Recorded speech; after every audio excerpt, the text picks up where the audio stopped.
They made it a point that their children were going to go to college, that their children were going to have opportunities that they never had.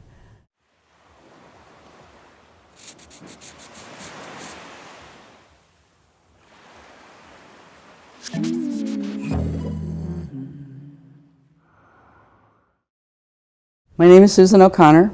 All four of my grandparents came from Ireland.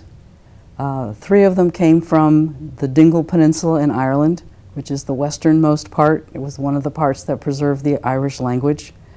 And the fourth grandparent came from County Cork.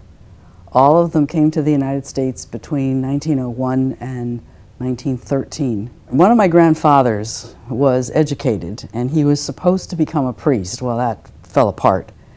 But because he was so educated and could read and write, he was the postmaster in Ballyferriter, Ireland. And he was the last one to come in 1913, and he really didn't want to come to the United States. But because he had been working for the post office, he was considered as having worked for the Brits, and therefore he could have been killed or maimed in the Irish Rebellion, and he knew about that, and so he came. All three of the others came for economic reasons.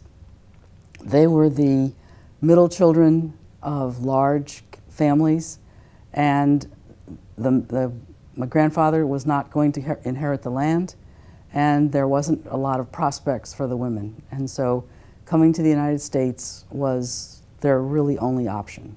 Essentially, all my grandparents came to Massachusetts and stayed in Massachusetts. All of them, who were really from Dingle, all came to Western Massachusetts, and for most of their lives lived within 2 miles of each other once they got to the United States.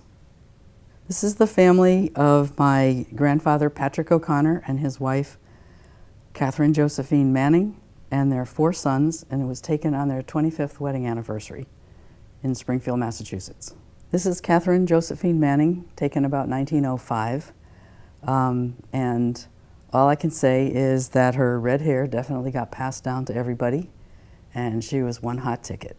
This is the original building on the Manning farm, and I should put that in quotes, in Ballywaheen, County Kerry, Ireland. And when my grandmother lived in it, there were 12 children, cattle, and the parents.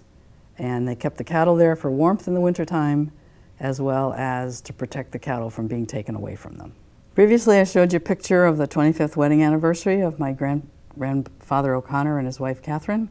Well, this was taken in about 1925, and it is a picture of all of the sons in their youth, as opposed to previously when they were all adults. The story goes, you don't immigrate by yourself, you immigrate with your family to a family, and that's where all of their support systems would have been once they immigrated. They would have faced the same kind of problems that everybody did during the Depression. My grandfather was a steam fitter and a plumber. He built his own house.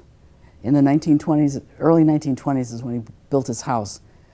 Somebody sold him the land for $1, and it was worth a whole lot more than that, absolutely. But life wasn't necessarily easy for him. He raised chickens in his backyard. He had a huge garden. He put in fruit trees that we still used to get pears and stuff off of, and that was really the only way that he fed his family through the Depression. He did all kinds of odd jobs. The other side, my mother's grandparents, so my grandfather was the conductor on the Bay State Street Railway Company. He's the one who did not want to come to the United States. He was an alcoholic.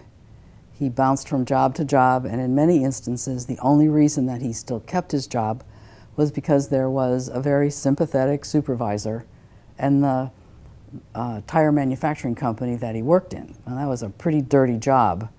It was a filthy job, as a matter of fact. But he did it. He knew he didn't have a lot of other choices, and there was this one man who would make sure that he didn't get fired. And that's basically what saved the whole family.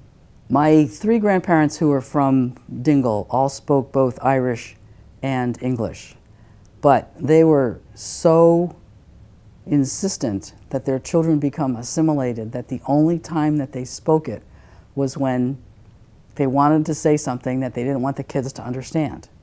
So I can say like 5 or 6 phrases in Irish, but that's the end of it. You know, I can say Glór maithagad, which is thank you, and I can swear in it, which is not really the polite thing to say, but that's what my father passed on to me. I think that there's a lot of parallels in terms of why people are coming to the United States. Mine came for economic reasons. They came because they were going to be, my grandfather Böhler came because he knew he would have been persecuted and possibly killed. And I think that that's a lot of the same situation that immigrants today face.